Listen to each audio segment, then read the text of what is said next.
Welcome to Admission Straight Talk, the podcast dedicated to graduate admissions and helping you approach the application process thoughtfully and successfully. Your host is Accepted's founder and world-renowned admissions guru, Linda Abraham. At Accepted, our mission is to get you to that unforgettable moment when you read your acceptance email and shout, "Yes, I'm in!" Confident you'll be attending the perfect program to help you launch the career of your dreams. Welcome to the 601st episode of Admission Straight Talk. Thanks for tuning in. Are you ready to apply to your dream medical schools? Are you competitive at your target programs? Accepted's Med School Admissions Quiz can give you a quick reality check. Just go to accepted.com/medquiz, complete the quiz, and you'll not only get an assessment of your chances, but tips on how to improve them. Plus, it's all free. Again, you take the quiz at accepted.com/medquiz to obtain your free assessment. Our guest today is Dr. LeeAnna Muzquiz, University of Washington School of Medicine's Associate Dean for Admissions. Dr. Muzquiz graduated from the University of Washington School of Medicine herself in 2000 and received a Native American Center of Excellence certificate for successful completion of the Indian Health Pathway at the University of Washington. She did her residency at the Seattle Indian Health Board Clinic through the Swedish Family Medicine Residency Program in Seattle and was chief resident from 2002 to 2003. She has tribal citizenship with the Confederated Salish and Kootenai tribes, CSKT, and you can correct my pronunciation, in Montana. She has worked as a family physician with CSKT since 2003, and in 2011 became the medical director for CSKT Tribal Health.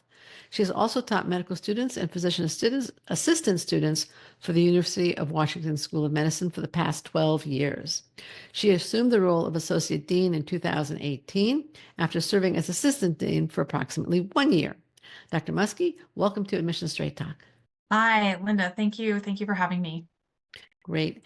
I'm delighted to speak with you today. Now, today's podcast will have some review, possibly of previous podcast interview that we did 3 years ago, but not a lot. And we're also going to link to that interview from the show notes at accepted.com/601. So, Dr. Muzquiz, can you give us an overview of UW's curriculum, focusing on its more distinctive elements? Yeah, sure. So, the University of Washington School of Medicine is a 5-state regional medical school that is in partnership with the states of Washington, Wyoming, Alaska, Montana, and Idaho.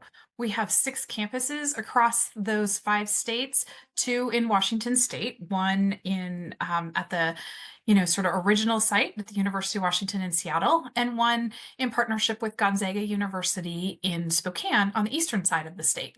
Additionally, we have campuses in, as said, Alaska, which is at the University of Anchorage, Montana at Montana State University, in Idaho at University of Idaho, and Wyoming at the University of Wyoming.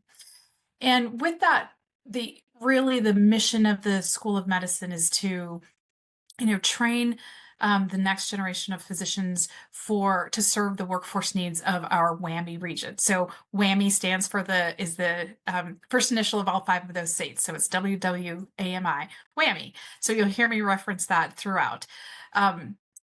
And the unique part of our curriculum is that we utilize the medical education resources in all 5 of those states, really to deliver one-of-a-kind curriculum that allows students to do the first 18 months of their curriculum in their home state. So that's their foundations phase. So each excuse me, of those campuses has a cohort of students that are selected from those states to be at those foundation sites. Mm-hmm. And the sizes of those classes vary. Seattle is the largest site with 100, and some of our smaller sites have 20 students in those foundation phases. Once students finish their foundations phase of the curriculum, which is integrated block style learning with clinical skills in, right from the very beginning, intertwined throughout. And then they sit for their step 1 exam, and then they go into the patient care phase, which is our next phase of our curriculum. And that's really kind of the exciting part, which is when our students have the opportunity to do their required clerkships in one of many locations across any of the 5 states within WWAMI. So I for instance, was a Montana WWAMI and did my, sort of basic science learning at the Montana State University campus. And then once it came time to do clerkships, was able to do have a variety of clinical experiences throughout the WWAMI states. So I did some in Washington, some in Montana, Idaho, sort of you get to travel around to the 5 different states. It allows our students to really have exposure to, of course, kind of urban, academic, high-level tertiary care in Seattle and some of our larger cities throughout WWAMI, but also have access to rural, sort of sometimes frontier medicine as it's practiced with independent private practitioners outside of the academic setting, which is oftentimes what many of our students aspire to do. The strong, sort of other parts of our mission or goals within our mission are to serve underserved populations, understanding the importance of primary care, and with special consideration for rural medicine as well. So our students come with that passion, and so then we're able to provide them an experience of learning medicine in those situations. So regardless if they decide to eventually practice in rural medicine or not, they've had that exposure and they've had those experiences, and they have a good appreciation for, what medicine can look like in a variety of different settings. All right. When I was preparing for the call, my at one point I was thinking this, UW could really be UWAMI, because, and I think, well, there already was the connection to WWAMI, and it was a WWAMI school, UW, when we talked previously, both 3 years ago, and I think we even had an interview before that one. It was even more pronounced this time from my perspective as a visitor to the site. Does everyone at UW's medical school of medicine have a connection to the region? In terms of the students who matriculate, or the students who matriculate, faculty? Exactly. Yes. So, I think what you've hit on there, Linda, and what we've really strived to sort of help build a community that's really of WWAMI and for WWAMI, that our mission really is about the entire WWAMI region. It's not just about Washington, although that is our, sort of our original institution that has really saw this vision and partnered with these states. But we really wanted all of our students to feel like they owned and they were part of this larger community and family. So what you have observed has been intentional.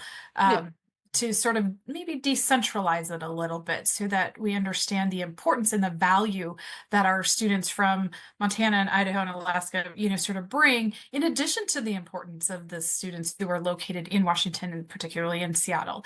So yes, everyone who comes to the University of Washington School of Medicine has some, we actually call them WWAMI ties. So either you're a verified legal resident of one of the WWAMI states, or if you're not having legal residency or verified residency through the academic institutions, then you must demonstrate that you have some connection to WWAMI.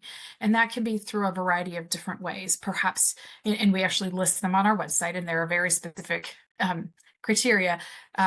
And it can be something like being a member of a federally recognized tribe whose traditional or customary tribal boundaries include portions of any of the WWAMI states, having been born in a WWAMI state, having graduated from high school, having family members who currently reside in one of the WWAMI states.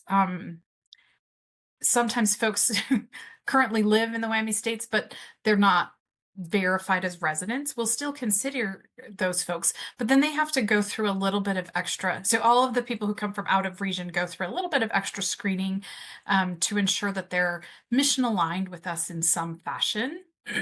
Also active military members, and also folks who participate in any of our enrichment programs that are, sort of specifically targeting different communities that are either sponsored by or in partnership with the University of Washington School of Medicine.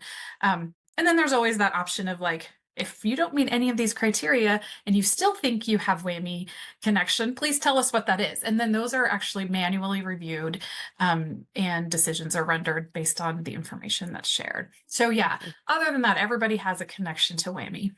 Got it. Okay, thank you. Now, UWSOM has two programs. One is CUSP and one is Trust. CUSP is CUSP, in case it wasn't clear on the recording. And these two programs complement each other. Can you describe them? Yes. So Trust, we'll start with Trust. Trust was the original sort of, we call them special programs. And the idea really is to tailor an opportunity and an experience for our medical students who particularly have some interest in a specific service in a specific area. So Trust stands for Targeted Rural and Underserved Scholar Track. And those folks in both of these special programs, you apply during the admissions cycle to these programs specifically, and you're considered for those programs throughout the admission cycle. Trust originated in the state of Montana, where it's has one of the most robust special programs there. Nearly half of the class end up becoming Trust scholars in Montana. It's a cohort of 30, and they reserve around 12 seats for their in their class for Trust students. What that amounts to is that Trust students, Trust scholars, will actually be partnered with a rural community or an underserved clinic in a small city or a smaller location.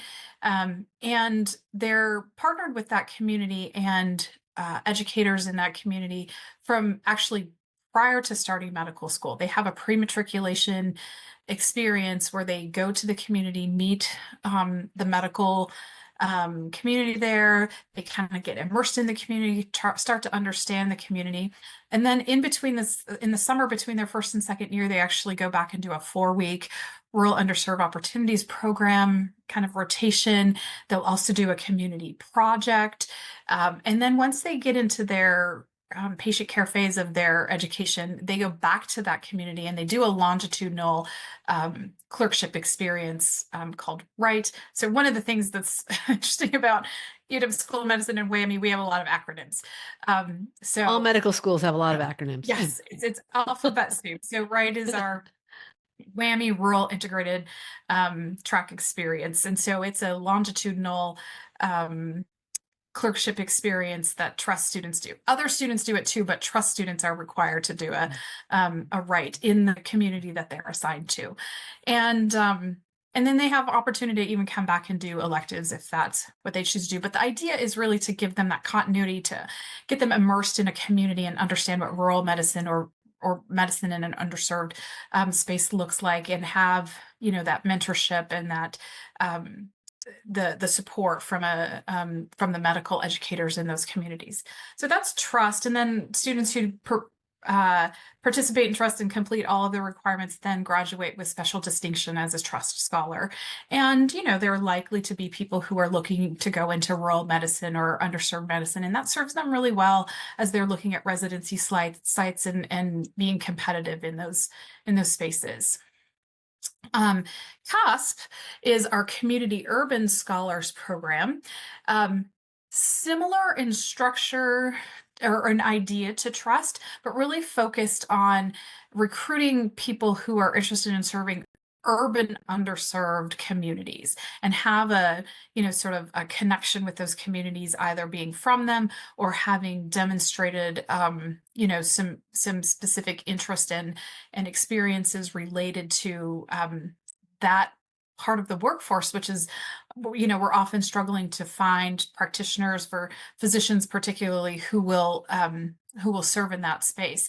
So CUSP scholars are also go through a special admissions process, and then once they matriculate, they too are sort of paired with some mentorship. They often participate in one or more of our pathways programs, as do Trust, but CUSP particularly, where we have some particular rotations that are outlined for them. They get preference in certain rotations in certain clinic sites that serve those populations that are relevant to CUSP, to their to their CUSP work. They also do some special elective, non-clinical elective learning around taking care of populations such as this. So in the same kind of fashion that Trust is designed, CUSP is, it's a little bit of a smaller cohort and currently only exists in our Seattle cohort. So there are 4 CUSP scholars in Seattle. The original grant and idea about it was to be able to expand it to all of our WWAMI sites. So that is still in the works. It just, you know, when the pandemic happened and lots of different things in the transition of different kinds of forces, as you will, within academics have occurred, there has been a little bit of shift of it, but the vision is still eventually to offer a CUSP opportunity in all of our in all of our sites. Right. Obviously, they all have cities, but the biggest city in the WWAMI region would be Seattle. So, you know, Yes. it's just the reality of it. Yeah. Let's turn to medical school admissions at UW. You are one of the few medical schools that actually posts your 4 250-word secondary essay questions that make up the UWSOM secondary application. What do you glean from the secondary application that you don't get from the primary? What are you looking for there? Yeah. Well, I think, you know, part of our, what we at the School of Medicine, particularly on our admissions team, part of what we strive for is that we want to be the resource for education in terms of what the admissions process looks like. So we really feel responsible for that. So we want to be completely transparent. So when people are interested in going to medical school and they're looking specifically at UW, we want to ensure that they have as much information and resources they can have, that we can provide them to help guide them on this, you know, very complicated and very expensive and very time-consuming, you know, venture. So we pride ourselves in being very transparent. So we publish, you know, our secondary questions. We publish examples of questions you might have in the interview, et cetera, et cetera. We want people to be you have a great, highly informative website. Yeah, and, no surprises. You know, med students listening to this, just even if you're not in WWAMI and you're not applying to UW, go look at that site. Yeah, Okay. Thank you for that. So when we ask our committee members, you know, what is the information that you need to know about our applicants? What are you looking for? We review that regularly, and that's who informs the information that we're asking for on our secondary in questions. And you know, we're really looking for, who are these people? We know that, you know, applicants sort of oftentimes approach it in a checklist sort of way of like, everybody knows you need to do, you know, have good grades, you need to have some volunteer experience, you need to have, you know, sort of this, that, and the other components to it. But what we want to know is how does that prepare you to be a good medical student and physician? Those experiences that you tell us about in your primary application, come to the secondary and really kind of dig a little bit deeper, reflect on that. What are you bringing? I mean, my first question is, what are you bringing, you know, sort of to the class? What is your unique characteristic, or what perspective do you have? And that's really important, because as we try to build our class and our community, we value a variety of perspective, of diversity of experience. And so we want to hear from each applicant what they think about themselves. It also demonstrates that they've really thought this through, right? Like they are understanding a little bit more about what they're getting into, and how, you know, it's not a one-way street. Medical education is not a unidirectional experience, right?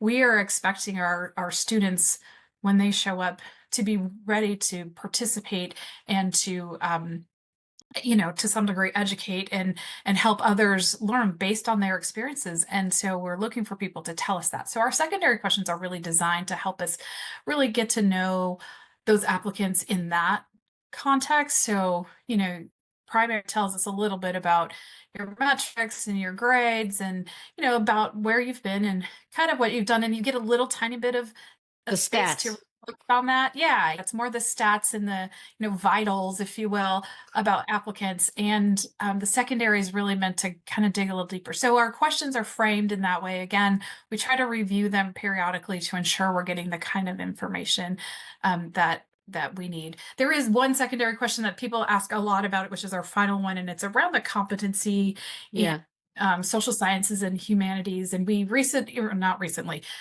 years ago, kind of and periodically look at our prerequisites. And we decided that, we really wanted, again, to dig a little bit deeper about, people can check a box about I took this class and this class. And does that satisfy, does that help you be prepared for the kinds of conversations that you're going to have as a medical student and eventually as a physician around kind of the human aspect of medicine? Do you understand something about the humanities? Not just that you took a course, but what is your understanding? So we ask people to explain that, and we really, that does help frame, sort of what, maybe an experience you had, or maybe a class that you took that really, sort of helps you get to the heart of practicing medicine, which is about people, and it's about the human condition and those sorts of things. So that's kind of where how we landed on the variety of different secondary questions that we have. Years ago, I would think I was a student, and I was with a friend who was an English major,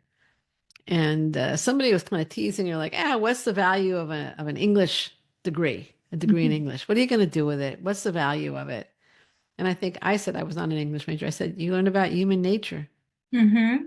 Yeah, there's so much more obviously medicine is very much a science-driven profession, but it blends that I think that's the beauty of medicine, right? It blends the science and the humanities. So we just want to, and that actually stemmed, we had students on our committee that looked at our prerequisites, and our students are really value having conversations with people who have thought about these things and or experienced them and can bring that perspective and understand that, boy, seeing a patient is more than, what is their, sort of genetic aberrancy, or what is their, pathology that's in front of them, but how does that pathology show up in them as the total human being? And so that's what we're striving to understand to some degree, as much as we can, in a written application. A great answer. Thank you for that. Now, since we last spoke, it was about 3 years ago, AI, chat GPT, etc., have really burst onto the scene and into our consciousness, whether we know what it is or not. One of the accepted consultants, Dr. Karen Ash, recently posted the following on our Slack channel, and it's a little longer than I normally take, but I'm going to take it because I think it's a really good question. She wrote, "It is such a pleasure to read an essay that reflects the client's personality, experiences, and goals. But this year, I have noticed more clients are using ChatGPT to, quote, refine their essays, close quote. I'm seeing similar phrases across different clients, sentences like this, quote, I experienced firsthand the financial and structural barriers that limit opportunities for many in developing countries. Yet, even in these challenging circumstances, there were glimmers of hope. Education became my beacon, promising a path to overcome financial and gender biases." She asked me if I could ask admissions officers if these robotic sentences, cliche ridden, harm the client's chances for admissions, or do you overlook this kind of verbiage given the age of AI? It's a great question, and I thought so. Yeah, and we don't have the exact answer because it's ever evolving. I mean, just in this current admissions cycle from last, June, from when it started, we were just having, very early conversations about the possibilities and what might happen, all the way through to literally 2 days ago, during an orientation of one of the regional committees, we had a very in-depth conversation about utilization of AI during the interview, because, as you know, we do virtual interviews, and we've had some committee members who have suspicion of applicants actually perhaps having enhancement during their interview, or thinking they were having enhancement. I guess that's the key here, is that it seemed like the cadence of their response and just the way that it was going, that they seemed to be relying on some external force. So we are constantly having discussions about, what does it mean to, have AI enhancement?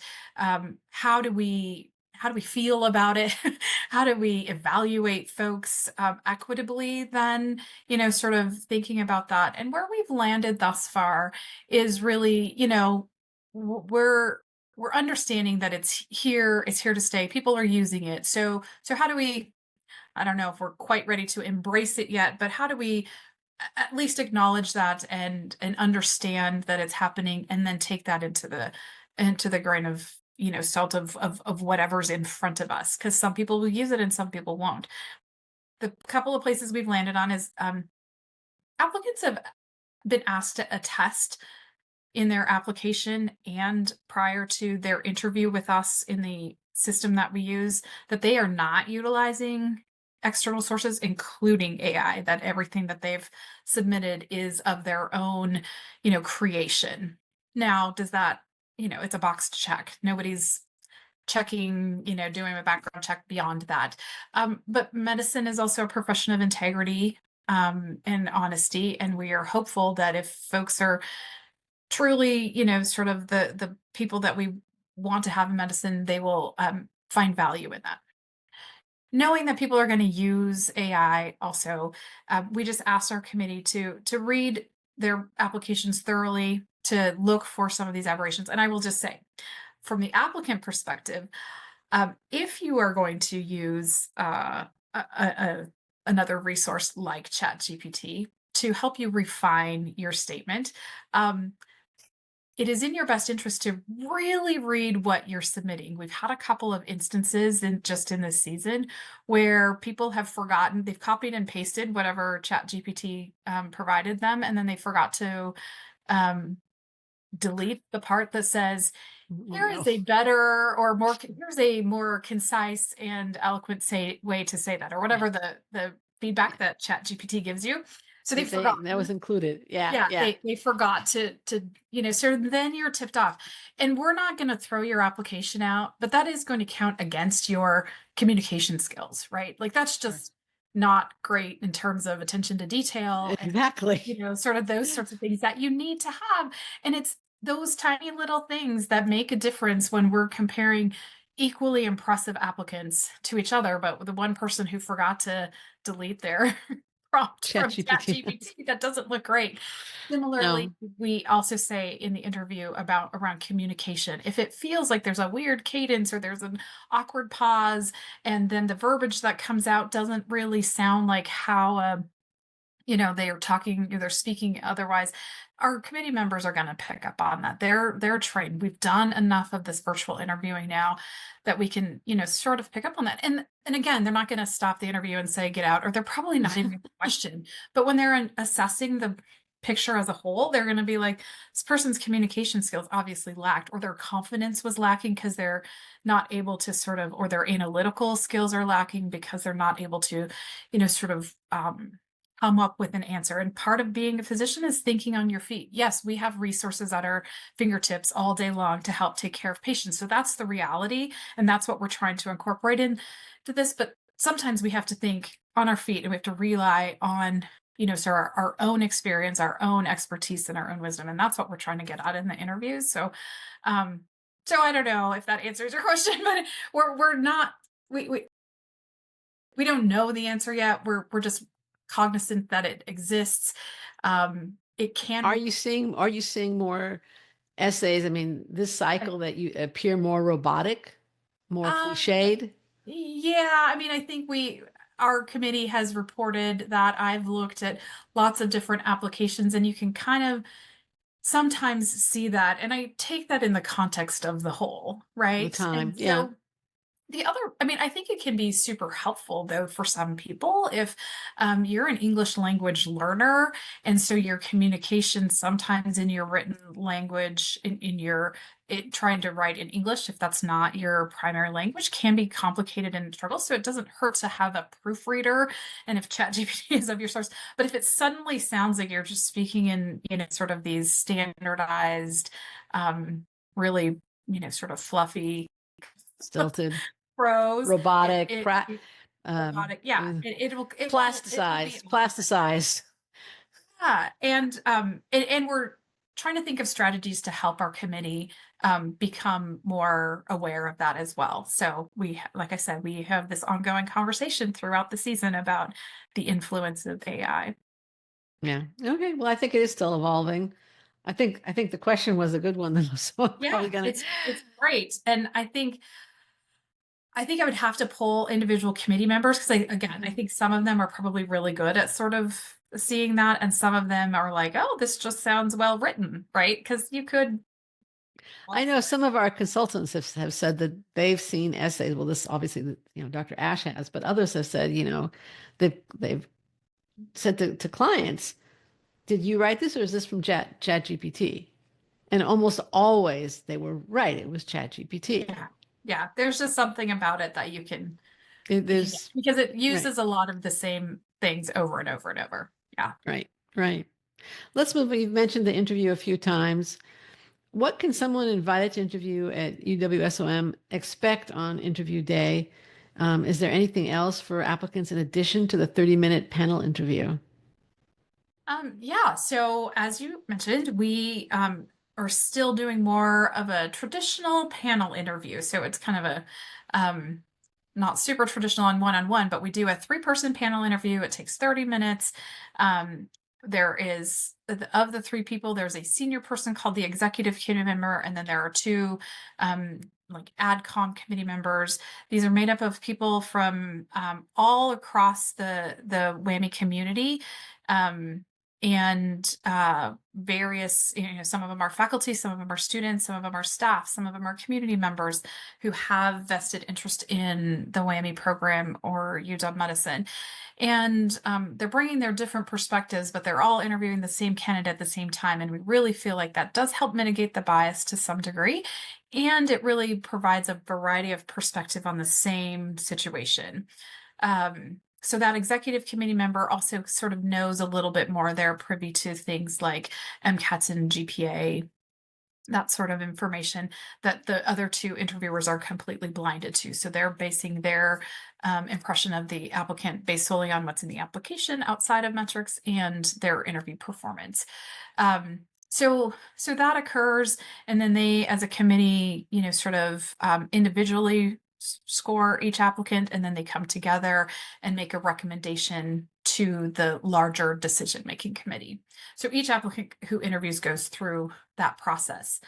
Additionally, depending on your cohort, so for the Seattle-based applicants, there is one, what we call WWAMI first look opportunity. So once they're invited to interview, they're also given a calendar of WWAMI first look dates where we host a virtual experience that lasts about a little over 3 hours, where we introduce our applicants, interviewing applicants to the school. We introduce them to all of the sort of support players throughout the different programs. They have an opportunity to interact with faculty and students. We do a student panel where there's no administrative people, sort of in the room, where they can have, sort of open Q&A with our students. So that's offered to for the Seattle students. That's the one of the additional things offered. That's actually open to everybody also from throughout the WWAMI region. We do them weekly or every other week for the entire interview season, essentially. Interesting. Okay. We just did one this morning. Oh, wow. Yeah, and we typically have somewhere between 30 and 50 applicants who show up, sometimes smaller. And then It's all virtual, right? And it's all virtual, and it's mostly just about being able to give you a little bit of information and ask questions and meet the people. Additionally, if you're applying and interviewing at a regional campus that's outside of Seattle, so any of the other 5 locations, they actually have their own admissions subcommittee and support folks who guide admissions at each of the regional sites. And they also put on an information session for their applicants, sometimes including students, sometimes at the same time, or sometimes having separate student panels. So each site does it a little bit differently, but there are definitely information sessions that are specific to each of the sites, as well as the overall WWAMI first look. So those are a couple of the things that are available. Once folks are, if you're accepted, if you're offered a spot in the class, you're also then invited to do campus visit days. So then there's the in-person component where, and we just, it's a big lift to travel and do all those things. So we kind of reserve that for folks who've been accepted, so that, people aren't wasting their resources coming to an institution and visiting if they are not successful. And each of our locations does a does that just a little bit differently as well as a campus Okay. thing. Am I correct that all interviewing is finished by the end of February? So are you still sending out invitations? We are, and it's just sort of depending on, like right now it's the middle of January. We Right. have finished with our Seattle cohort, and Okay. now we're focused more on what we call our regional cohorts. And over the next 5 weeks or so, we will complete all of the interviews for all of those sites. We do them in blocks. So this week, for instance, we are interviewing for Wyoming.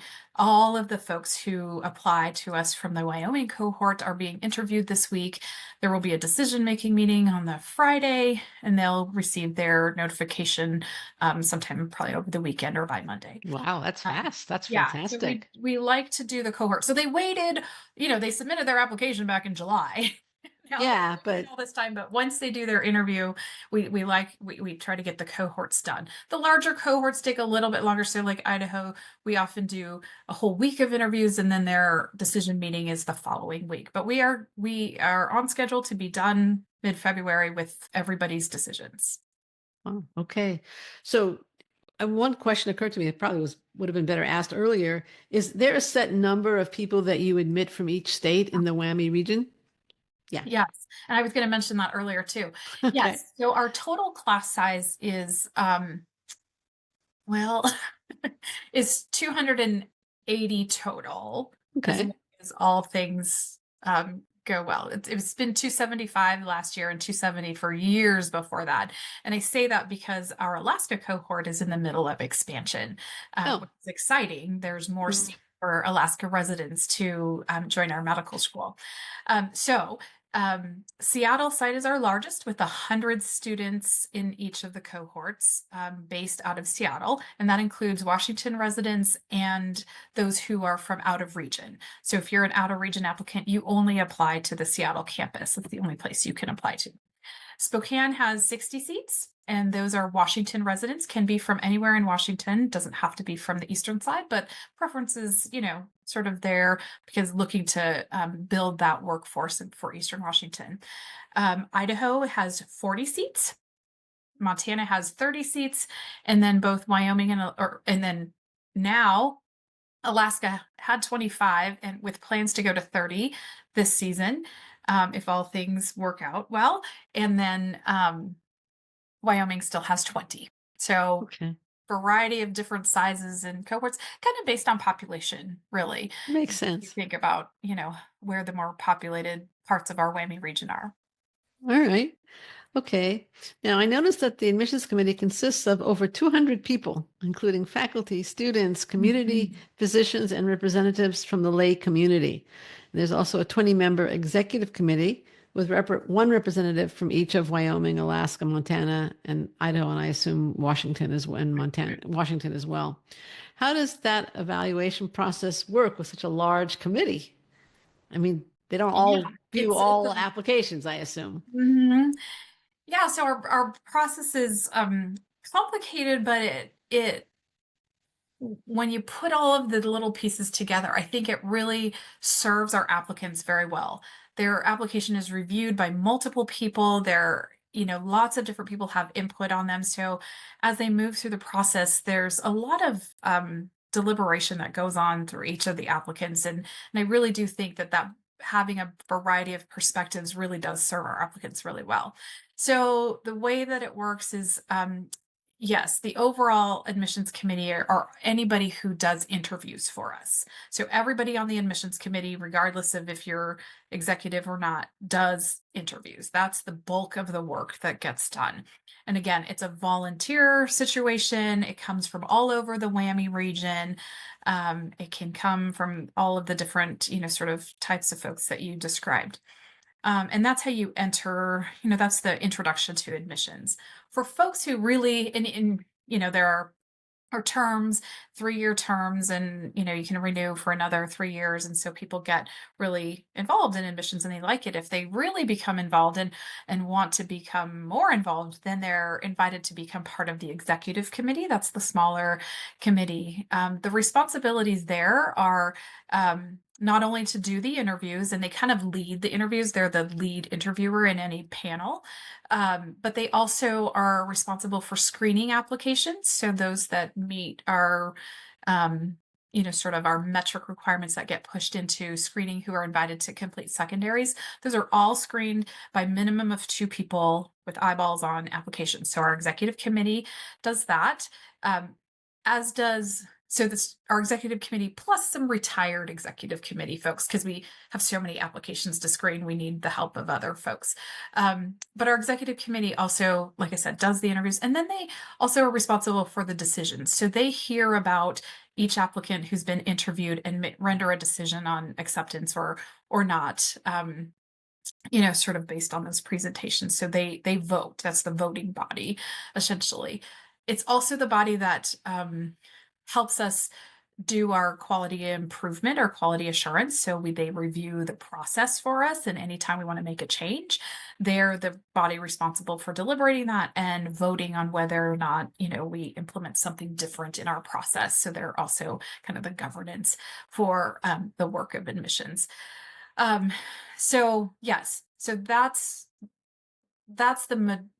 probably the folks that we work mostly with. But our admissions committee members, we ask them to do about 20 interviews a year. So, 200 people, 180 of those being admissions committee members, because we end up doing roughly, it has varied in previous years, somewhere between 650 to 950 interviews over the course. And there's 3 people on each of those panels.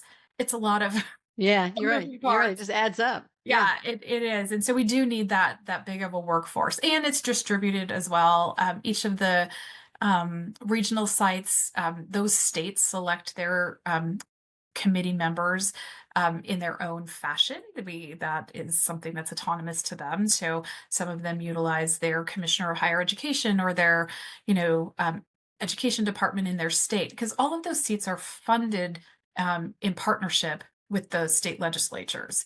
So we work closely with, sort of them to ensure that we're meeting their needs in terms of who's selecting our the next generation of students for them. Sure. Let's go and go looking at the evaluation process, kind of stepping back a little bit. How does UWSOM evaluate multiple MCAT scores? That's a question that a lot of applicants want to know. Yeah, so I think and everyone sort of looks at this a little bit differently. At the sort of very basic answer is that we consider your most recent MCAT score. So whatever your most recent MCAT score is, the score that we use to determine whether or not you meet our threshold. Okay. Having said that, any MCAT that you've taken over the course of your basically lifetime, I suppose, is visible in the AMCAS application. And so our executive committee members do have access to that information to see what kind of trends you might have, right? So if you took it multiple times, what does that look like? Did you improve each time? Were you, those sorts of things. And I will say, during the interview, if there is a question that arises out of sort of somebody's MCAT scores, that things just aren't adding up, or it doesn't make sense, or there's just question, our XCOM might ask that independent of the other interviewers. Because we're in a virtual space, we can kind of go into another room and ask some of those questions. It's kind of the exit interview. And so applicants should be prepared it's part of your story, right? Like, I don't know if I've said this enough or at all today, but we're really looking to hear people's stories. Like, what has the journey been and how does it all make sense? Put your application together for us. And that's part of the story. So if you've taken the MCAT multiple times, there must be a story behind that. Help us understand what the decision-making behind that was and how you improved, or perhaps what impeded you from having your best performance, those sorts of things. So, we try to look at it holistically. I guess that's what I would say. But the basic answer is it's your most recent MCAT that tells us whether or not you meet our threshold. Okay, great. Now, for those applicants who are regretfully concluding that their application wasn't successful this cycle and who want to reapply, do you have any advice for them? I'd also add that applicants should read the advice on the UW page devoted to applicants who are screened out before interview. And again, I had several notes in my notes about how excellent and informative the UW website is. So That's pre-med, great to hear, because we spend a lot of time trying to cultivate that so that it can be a repository of information for anybody who's interested in medical school, particularly ours, obviously, but obviously. really anybody who's looking to be in No, medical you know, I end up visiting a lot of med school sites, I bet. I'm very happy to call out one that is a cut above in terms of the information provided. Right. Starting with you're providing the secondary so somebody doesn't have to run to some third-party site to get them. I mean, like, why not? Yeah. That's to your point. I mean, we recognize that the minute we produce anything, it is getting replicated somewhere else. The So you might as well put it out there. Yeah. And there's no reason to hide it. Yeah. So advice for unsuccessful Reapplicants, yeah. I think, or people who think they might be unsuccessful. Visit our website, because like you said, we do provide a ton of information there specifically for reapplicants. We also put on some information sessions in the late winter, early spring around, sort of information and updates for our school, but also some sessions for reapplicants specifically. Places that we recognize people stumble at times in terms of their what our committee is telling us around, sort of people who look like or seemed like they would be, on the verge of being great applicants, and what they could do to improve. One thing is, if you apply to us, you are unsuccessful, we do offer one time, and you're from within the WWAMI region, we do offer a one-time feedback opportunity. So we will provide a written review of your application and or interview, if you got that far, summary to you about what the committee said and where their concerns were, to help you improve. So you do need to request that. It's part of our communication that says, we're sorry we couldn't have you in our class this year, but if you would like feedback, here's what you do. And so disappointed applicants do have that opportunity. We do it just one time, even if you were a multiple year applicant. We try to reserve the capacity and the resource that we have. It's retired committee members and our admissions team staff that actually do the feedback. So it is, it does take time, and it does take some effort and review, but we think it's important that particularly our WWAMI folks who are applying, who seem, again, like I said, it's often those folks who just maybe need a little bit more seasoning, a little bit more, experience here, or, a little bit of, just life here, or maybe, the feedback is go retake that MCAT because we just, we're not confident about your academic ability, so that's available as well. But I think the advice is, again, it's about the story, it's about your journey, it's about being able to articulate that well, to be ensured that you are confident in your preparation. So the things that you have done have adequately prepared you for what your expectation is of being a medical student and a physician, and making sure that that is communicated through your application, and if you make it to the interview, in your interview responses.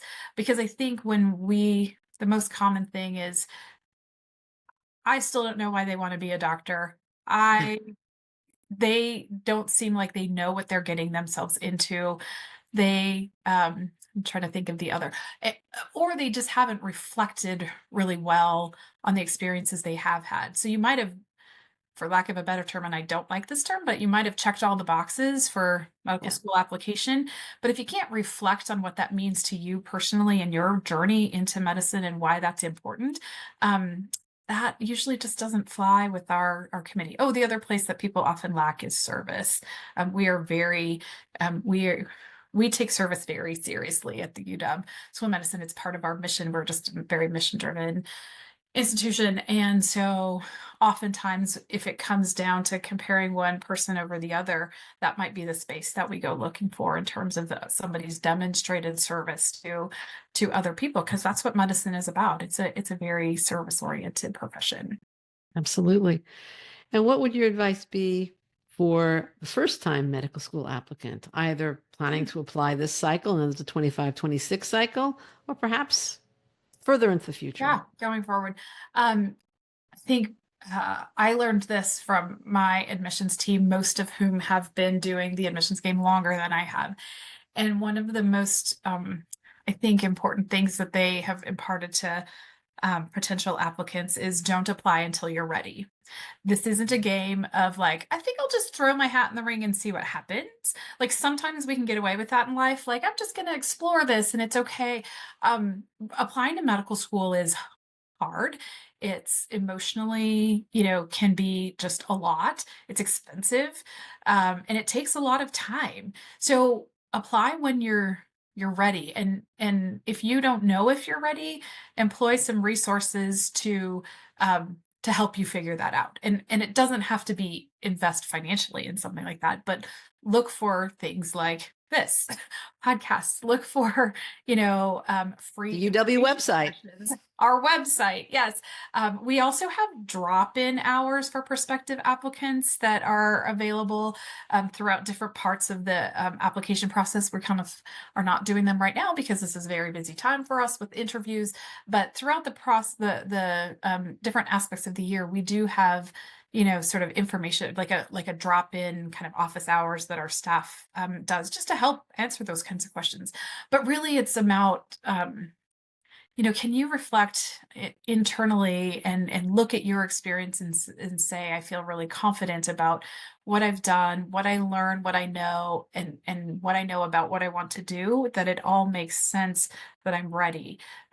Because again, I just think we see a lot of people who just aren't quite ready yet. And we like them as people. We think they're fabulous and there's always that lot of potential, but it's a little bit heartbreaking to have to say no when people aren't ready. But we also are not willing to, sort of offer acceptance to somebody who isn't ready and put them in a position where they won't be successful. Right. Right. That makes sense. Yeah. Is there any question you would have liked me to ask? Gosh, this has been great. We've covered a lot. We have. Thank you. Ground. Yeah, and I appreciate that. I think one of the things that we talk a lot about in medical education across the country, and particularly at the University of Washington, is what are we doing about, sort of health equity, or equity in medical education, the ability for different kinds of people to access medical education and the profession.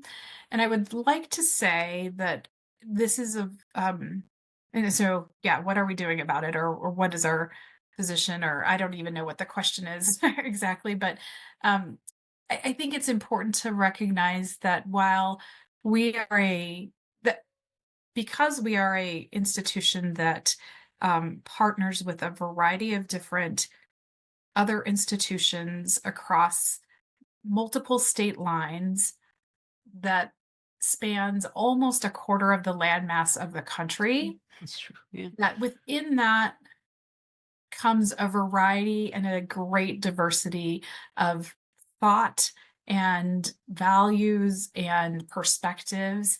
And we as an institution have long recognized the importance of that.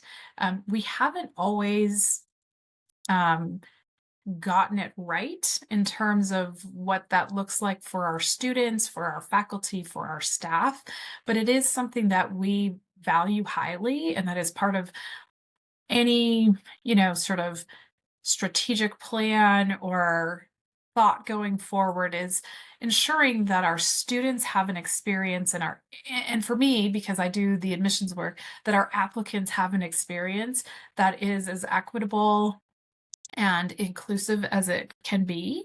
And so we really put that in the forefront, and it's part of the fabric of how we approach all we do in admissions and the majority of what we do at the School of Medicine. And I think that's an important aspect to highlight, because there are parts of our WWAMI region that perhaps aren't the most racial or ethnically diverse areas, but beyond that, hold a wealth of diversity and hold a wealth of experiences and perspectives that actually add to the just brilliant tapestry that is, sort of the School of Medicine and the idea around WWAMI. So I just wanted to, people want to know about, how do we select students after SCOTUS and, sort of all of those sorts of things. We've talked a lot about that, but I think at the core of all of it is really just valuing equity and inclusion and diversity in the context of, we need that in medicine in order to take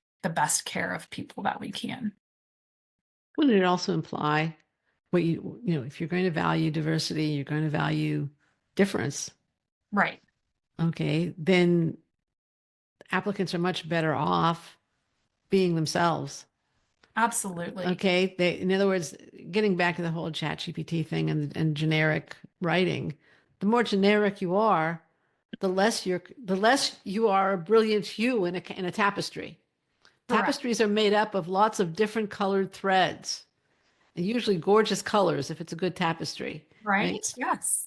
And that's how we view WWAMI, really, right? Instead of our individual factions of, the different states, we're all, sort of coming together to blend that in. And I couldn't agree with you more and people always want to know how to stand out. Like, what do I need to do? That's a question we get a lot. What do I need to do? Sure. What do I need to say to quote unquote stand out?